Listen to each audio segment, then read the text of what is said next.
Hello friends, দেখো এটা strawberry গাছ। দেখো স্ট্রবেরি হয়েছে একটা দুটো।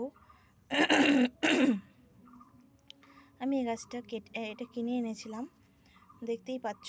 তো আমি এই টবটা রেডি করেছি। টবটার মধ্যে আমি একটু নিমখোল আর হলো গোবর সার, অলরেডি আর কিছুই না, গোবর সার আর মাটি মিক্সড করে রেখে দিয়েছিলাম। তো এই গাছটার জন্য অনেক কিছুই দেওয়া যায় না, তো আমি এইবারে এই গাছটাতে, এই টবটাতে এই গাছটা পুঁতে দেবো। দেখতেই পাচ্ছ এক হাত দিয়ে করছি। তো স্ট্রবেরিটা দেখতেই পাচ্ছ। তো এইভাবে তোমরা স্ট্রবেরি গাছ লাগাতে পারো, তাতে গাছটা অনেকটাই ভালো ফলন হবে। তো ফার্স্ট টাইম আমি এইটাই দেব, এরপরে সব অন্য কিছু দেব যেটা তোমার বাইরে কেনা না।